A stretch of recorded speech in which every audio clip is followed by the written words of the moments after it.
Well, they're not allowing any Gazan in as a refugee, just those that have family in Canada, which, I mean, it does help some, though it'd be nice if nations around the world could open their borders to Gazan refugees like they did the Ukrainian refugees.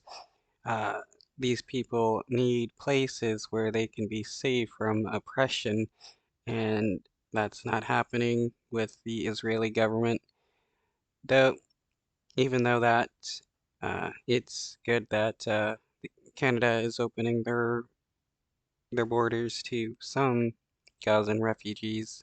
I am announcing new temporary immigration measures to support family members of Canadians and permanent residents from Gaza, as well as Israelis and Palestinians already in Canada. First, we are making fee-exempt study permits or open work permits available for immediate family members of a Canadian citizen or permanent resident, provided that they are currently resided in Canada and that they left Israel or the Palestinian territories on or after October 7th of 2023. And secondly, we understand that many. Though it's kind of sad that various nations will only help people from other nations when they are refugees, not when they just want to like move to another nation in order to get a better life. Canada is big on keeping migrants out, worked with Biden to prevent people from like South America and other places from coming into America through the northern border. It's why can't we just have our borders open to people that need help, no matter what kind of help it is?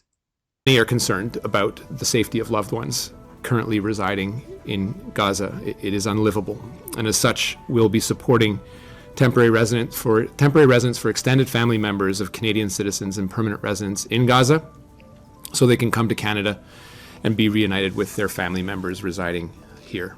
Extended family members include the spouse, common law partner, child, regardless of age, grandchild, sibling, parent, or grandparent of a Canadian citizen or permanent resident, as well as their immediate family members, i.e., spouse, partner, and dependent children.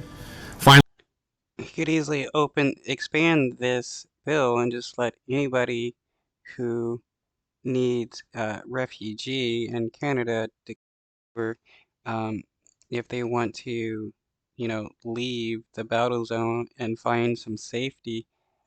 I have also directed that all existing and new permanent residency applications for Palestinians within the family-based streams be processed in priority, and this will allow for protected people in Canada to be more quickly reunited with their family. It's crucial that we remain flexible so that we can meet the unique needs of people that we are supporting. And this expands the definition and allows us a greater set of people that may not be permanent residents or Canadians, but for all intents and purposes represent the family of people that are close to Canadians.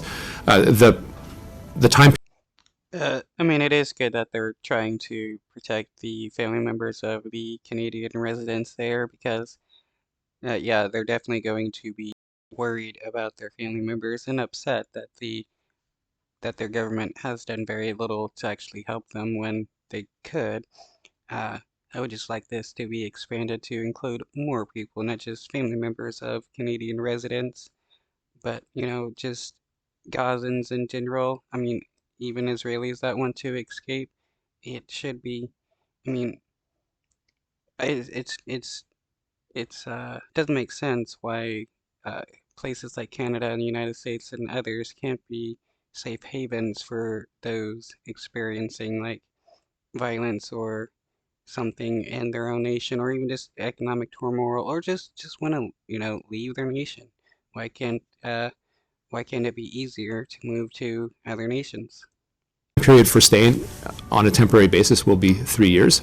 So we're thinking, Mary, in the hundreds. It isn't clear. We don't have a precise number of people, given that the people that are being covered are ones that we wouldn't have an immediate count of. They're not Canadians or permanent residents. But if you extrapolate from the number of people that we have brought out and look at perhaps what their family relations are, it looks like it could be in the hundreds, but we don't have a clear, precise sense at this time. Really 2 stages. The first stage is the one that is done by the authorities on the ground at Rafah Gate that have their own security screening vetting procedure.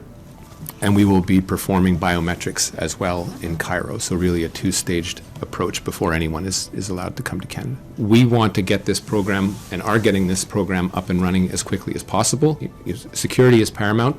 Some of it is not under our control, but we will make sure that that we are also being flexible when it comes to exigent circumstances.